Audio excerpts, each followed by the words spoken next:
وَكَذَلِكَ جَعَلْنَاكُمْ أُمَّةً وَسَطًا لِتَكُونُوا شُهَدَاءَ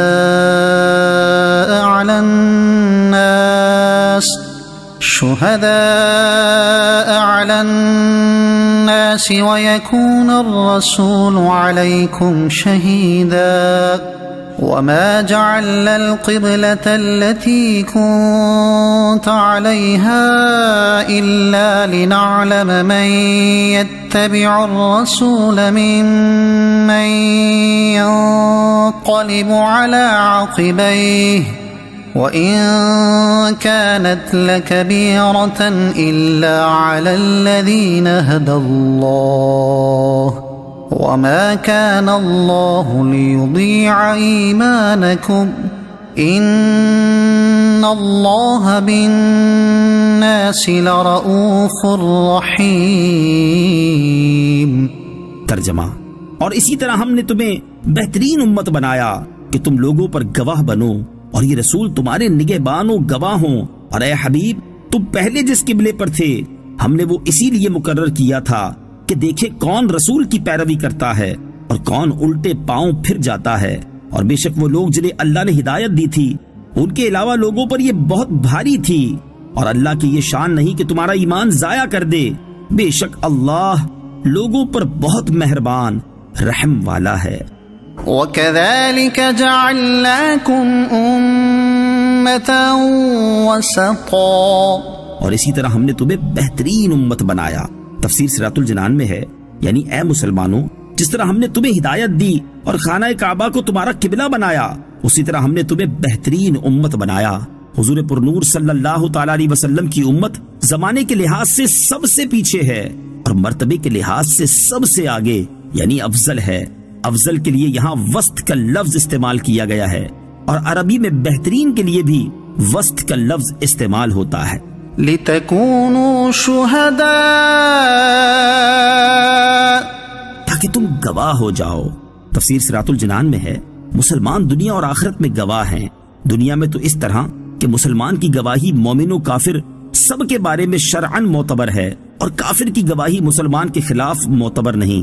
نیز اللہ تعالیٰ کے فضل سے مردوں کے حق میں بھی اس امت کی گواہی معتبر ہے، اور رحمت و عذاب کے فرشتے اس کے مطابق عمل کرتے ہیں۔ چنانچہ بخاری شریف میں حضرت انس بن مالک رضی اللہ تعالی عنہ سے روایت ہے کہ صحابہ کرام رضی اللہ تعالیٰ عنہ کے پاس سے ایک جنازہ گزرا تو انہوں نے اس کی تعریف کی۔ نبی پاک علیہ الصلوۃ والسلام نے فرمایا واجب ہو گئی۔ پھر دوسرا جنازہ گزرا، صحابہ کرام نے اس کی برائی بیان کی، پیارے آقا علیہ الصلوۃ والسلام نے فرمایا واجب ہو گئی۔ حضرت عمر فاروق رضی اللہ تعالی عنہ نے دریافت کیا، یا رسول اللہ صلی اللہ تعالی علیہ وسلم کیا چیز واجب ہو گئی؟ ارشاد فرمایا پہلے جنازے کی تم نے تعریف کی، اس کے لیے جنت واجب ہو گئی، اور دوسرے کی تم نے برائی بیان کی، اس کے لیے دوزخ واجب ہو گئی۔ تم زمین میں اللہ تعالیٰ کے گواہ ہو، اور آخرت میں اس امت کی گواہی یہ ہے کہ جب تمام اولین و آخرین جمع ہوں گے اور کفار سے فرمایا جائے گا کیا تمہارے پاس میری طرف سے ڈرانے اور احکام پہنچانے والے نہیں آئے؟ تو وہ انکار کریں گے اور کہیں گے کہ کوئی نہیں آیا۔ حضرت انبیاء علیہ الصلوۃ والسلام سے دریافت فرمایا جائے گا تو وہ عرض کریں گے یہ جھوٹے ہیں، ہم نے انہیں تبلیغ کی ہے۔ اس بات پر انبیاء کرام علیہ الصلوۃ والسلام سے کافروں پر حجت قائم کرنے کے لیے دلیل طلب کی جائے گی۔ وہ عرض کریں گے کہ امت محمدیہ ہماری گواہ ہے۔ چنانچہ یہ امت پیغمبروں کے حق میں گواہی دے گی کہ ان حضرات نے تبلیغ فرمائی۔ اس پر گزشتہ امت کے کفار کہیں گے امت محمدیہ کو کیا معلوم، یہ تو ہم سے بعد میں آئے تھے۔ چنانچہ امت محمدیہ سے دریافت فرمایا جائے گا کہ تم کیسے جانتے ہو؟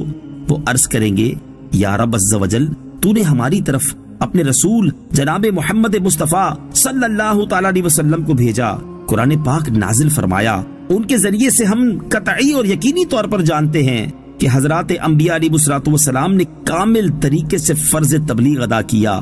پھر سید الانبیاء صلی اللہ تعالی علیہ وسلم سے آپ کی امت کے متعلق دریافت فرمایا جائے گا تو حضور پر نور صلی اللہ تعالی علیہ وآلہ وسلم ان کی تصدیق فرمائیں گے۔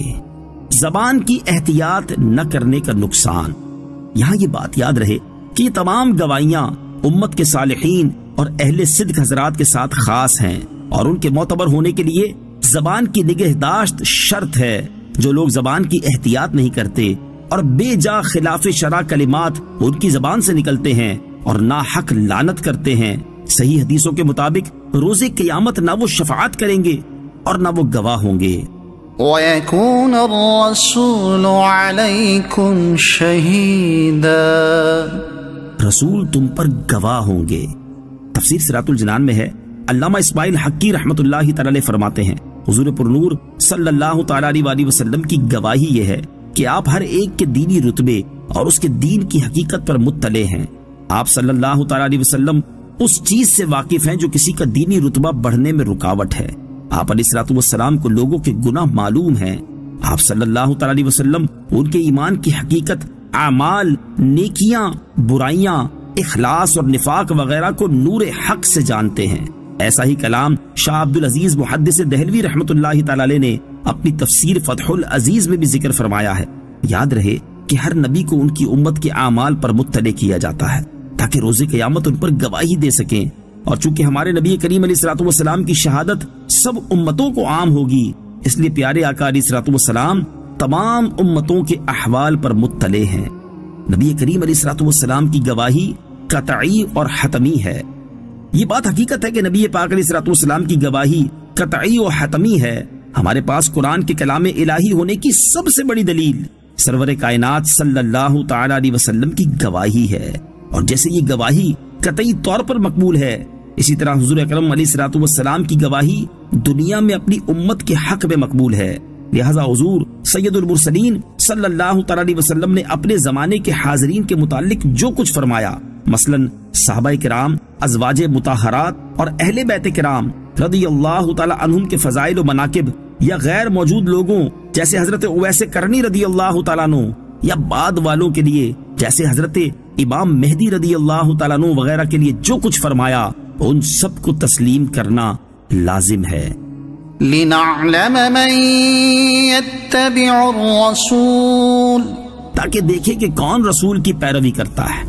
تفسیر صراط الجنان میں ہے، قبلے کی تبدیلی کی ایک یہ حکمت ارشاد ہوئی کہ اس سے مومن و کافر میں فرق و امتیاز ہو جائے گا کہ کون حضور اقدس صلی اللہ تعالی علیہ وسلم کے حکم پر قبلہ تبدیل کرتا ہے اور کون آپ صلی اللہ تعالی علیہ وسلم کی نافرمانی کرتا ہے۔ چنانچہ قبلے کی تبدیلی پر بہت سے کمزور ایمان والے اسلام سے پھر گئے، منافقین نے اسلام پر اعتراض شروع کر دیے، جبکہ پختہ ایمان والے اسلام پر قائم رہے۔ وَإِن كَانَتْ لَكَبِيرَةٌ، اگرچہ یہ تبدیلی بڑی گناہ ہے۔ تفسیر صراط الجنان میں ہے، قبلے کی تبدیلی کو کامل الایمان لوگوں نے تو بڑی خوش دلی سے قبول کیا، لیکن منافقوں پر یہ تبدیلی بڑی گراں گزری۔ منافقت کی علامت، اس سے معلوم ہوا کہ اللہ تعالیٰ کا حکم معلوم ہونے کے بعد قبول کرنے سے دل میں تنگی محسوس کرنا منافقت کی علامت ہے۔ ہمارے معاشرے میں بھی لوگوں کی ایک تعداد ایسی ہے جن میں یہ مرض بڑی شدت اختیار کیے ہوئے ہے، اور اسی مرض کی وجہ سے اللہ تعالیٰ کے احکام پر عمل کرنا ان کے لیے بہت دشوار ہو چکا ہے۔ حالانکہ کامل مسلمان کی شان تو یہ ہے کہ جب اسے اللہ تعالیٰ کا کوئی حکم معلوم ہو جائے تو وہ اس کے سامنے سر تسلیم خم کر دے اور اپنے نفس سے اٹھنے والی وہ آواز وہیں دبا دے جو اللہ تعالیٰ کے حکم پر عمل کرنے کے معاملے میں اسے روک رہی ہو یا اس کے دل میں تنگی پیدا کر رہی ہو۔ اللہ تعالیٰ مسلمانوں کو ہدایت عطا فرمائے۔ وَمَا كَانَ اللَّهُ لِيُضِيعَ إِيمَانَكُمْ، اور اللہ کی یہ شان نہیں کہ تمہارا ایمان ضائع کر دے۔ تفسیر صراط الجنان میں ہے، قبلے کی تبدیلی یہودیوں کو ہضم نہیں ہو رہی تھی اور یہ طرح طرح سے مسلمانوں کو اس کے خلاف بھڑکانے کی کوششیں کر رہے تھے۔ چنانچہ کچھ یہودیوں نے بیت المقدس کی طرف منہ کر کے پڑھی گئی نمازوں کے بارے میں مسلمانوں کے سامنے چند اعتراضات کیے، اور بیت المقدس کی طرف منہ کر کے نماز پڑھنے کے زمانے میں جن صحابہ کرام نے وفات پائی ان کی نمازوں کے درست ہونے پر مسلمانوں سے دلیل مانگی، تو ان کے رشتہ داروں نے تاجدار رسالت صلی اللہ تعالی علیہ وآلہ وسلم سے ان کی نمازوں کا حکم دریافت کیا کہ وہ نمازیں ہوئیں یا نہیں۔ اس پر یہ آیت کریمہ نازل ہوئی اور انہیں اطمینان دلایا گیا کہ ان صحابہ کرام کی نمازیں ضائع نہیں ہوئیں، ان پر انہیں ثواب ملے گا۔ یاد رہے کہ اس آیت مبارکہ میں ایمان سے مراد نماز ہے۔ اصل الاصول چیز نبی کریم علیہ الصلوۃ والسلام کی پیروی ہے۔ قبلے کی تبدیلی سے پہلے مسلمانوں نے بیت المقدس کی طرف منہ کر کے جتنی نمازیں پڑھی تھیں انہیں صحیح قرار دیا گیا، کیونکہ بیت المقدس کی طرف منہ کر کے جو نمازیں پڑھی گئیں وہ بھی اتباع رسول صلی اللہ تعالی علیہ وسلم میں ہی تھیں، اور اب جو خانہ کعبہ کی طرف منہ کر کے پڑھتے ہیں یہ بھی اطاعت رسول میں پڑھتے ہیں، لہٰذا ان سب کی نمازیں درست ہیں۔ حضور اکرم صلی اللہ تعالی علیہ وسلم بیت المقدس کی طرف منہ کر کے نماز پڑھیں اور کوئی اس وقت خانہ کعبہ کی طرف منہ کر کے نماز پڑھے وہ بھی مردود ہے، اور حضور پر نور صلی اللہ تعالی علیہ وسلم خانہ کعبہ کی طرف منہ کر کے نماز پڑھیں اور کوئی اس وقت بیت المقدس کی طرف منہ کر کے پڑھے وہ بھی مردود ہے، کہ اصل الاصول چیز تو نبی پاک علیہ الصلوۃ والسلام کی اتباع ہے۔ اسی کو فرمایا لنعلم من یتبع الرسول، تاکہ دیکھیں کہ کون رسول کی پیروی کرتا ہے۔ اعلیٰ حضرت امام احمد رضا خان رحمت اللہ تعالی کیا خوب فرماتے ہیں، ثابت ہوا کہ جملہ فرائض فروع ہیں، ثابت ہوا کہ جملہ فرائض فروع ہیں، اصل الاصول بندگی اس تاجور کی ہے۔ نماز کی اہمیت، اس آیت سے معلوم ہوا کہ نماز کی بہت اہمیت ہے، کہ قرآن میں اسے ایمان فرمایا گیا ہے، کیونکہ اسے ادا کرنا اور باجماعت پڑھنا کامل ایمان کی دلیل ہے۔ حضرت جابر رضی اللہ تعالیٰ عنہ سے روایت ہے، حضور اقدس صلی اللہ تعالی علیہ وسلم نے ارشاد فرمایا، کفر اور ایمان کے درمیان فرق نماز کا چھوڑنا ہے۔ حضرت بریدہ رضی اللہ تعالیٰ عنہ سے روایت ہے، نبی اکرم صلی اللہ تعالی علیہ وسلم نے ارشاد فرمایا، ہمارے اور ان کافروں کے درمیان عہد نماز ہی ہے، جس نے اسے چھوڑا تو اس نے کفر کیا۔ حضرت ابو سعید خدری رضی اللہ تعالیٰ عنہ سے روایت ہے، نبی کریم صلی اللہ تعالی علیہ وسلم نے ارشاد فرمایا، اسلام کی نشانی نماز ہے، تو جس نے نماز کے لیے دل کو فارغ کیا اور نماز کے تمام ارکان و شرائط اس کے وقت اور اس کی سنتوں کے ساتھ اس پر مداومت کی تو وہ کامل مومن ہے۔